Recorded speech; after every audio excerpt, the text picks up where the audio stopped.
The Indiana Dunes National and State Parks are the anchor for tourism in our area. To put it into perspective, if we added the visitation numbers together for the National Park and the State Park, our park is one of the country's top 10 most visited national parks.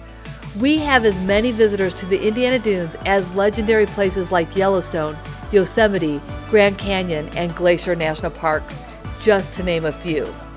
And we only have 15,000 acres. But in that 15,000 acres, we have more varieties of plants and animal species than Yellowstone's 2 million acres. Now that's truly amazing. It should come as no surprise to you then that most of the visitors you will encounter will ask you about the parks. Don't panic, we have you covered. In these 3 videos, we're going to help you navigate their questions. Let's talk about the most frequently asked questions first. Are there 2 parks? Yes! But the distinction between the 2 parks can be confusing. The state park, which can only be accessed through a single entrance, actually resides completely within the land boundaries of the national park, but it is not affiliated with the national park in any way. The state park entrance is off State Road 49, while the national park follows US Highway 12.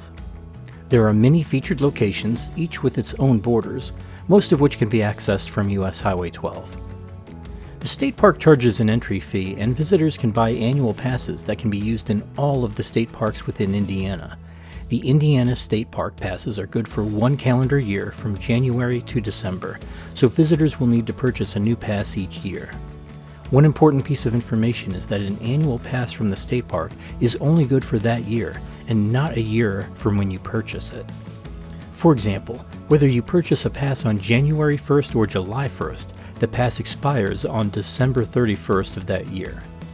All national park locations require an entry pass that can be purchased at the Visitor Center or at recreation.gov.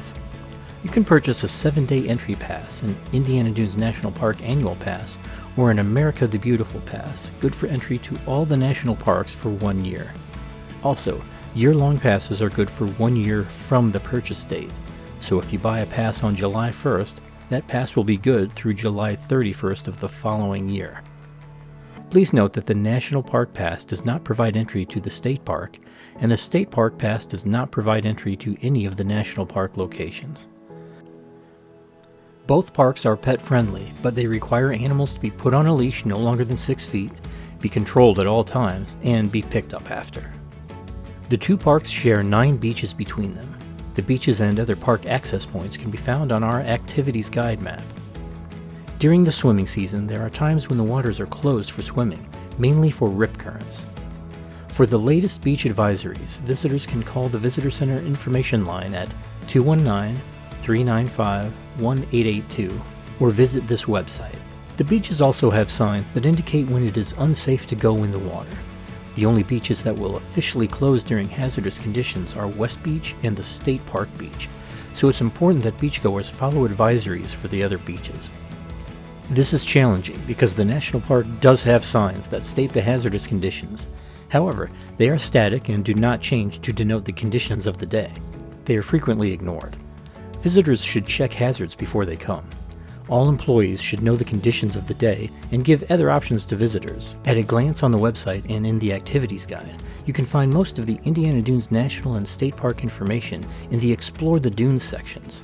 By reading these sections, you should be able to answer 90% of visitor questions. For an even more in-depth look at these parks, we recommend watching the short, fun, and informative Dunes 101 video series on Indiana Dunes Tourism's YouTube channel. Direct guests to it as well. These videos provide a user-friendly introduction to the geology and natural wonders that make the dunes so special. You can find them here. At this time, we think it's important for you to watch at least the Dunes 101 overview video, so pause and do so before heading on. If not, we will review some of the main points in our next 2 videos. Many visitors and even locals are surprised to learn that the Indiana Dunes area is famous for its stunning biodiversity. In fact, the Indiana Dunes National Park ranks in the top 5 in the nation among all the parks for the variety of species living here. Over 1,100 different flowering plants and ferns thrive here, and over 350 species of birds live or migrate through each year. You and your visitors can learn more at the Discovery Trail, a collection of memorable sites that showcase our area's biodiversity. A variety of trails provide stunning views of the rich tapestry of flora found in the parks. The Great Marsh Trail offers an accessible way to enjoy the landscape, while those visitors who are ready for a more challenging hike can visit West Beach, where the Dune Succession Trail, also called the Diana of the Dunes Dare, provides an up-close look at the varied plant life that's taken root in the dunes. These are just a few options. Visitors can learn more at the Visitor Center and can even sign up for guided hikes with rangers. If your guests like to find their own way, you can direct spring and summer visitors to the Indiana Dunes Flower Quest. This webpage provides a month-by-month guide to what flowers are blooming, along with tips on how to identify them and the locations where they might be found. Some of these blossoms only last 2 weeks. Please remind visitors not to harvest any flowers. We want to make sure that these beauties remain for all of our guests to enjoy. For tips on how to visit with care, point guests to our Love and Protect webpage for the 10 steps in responsible visitation. For visitors that want to be even more involved, they can learn how to be a drop-in volunteer here.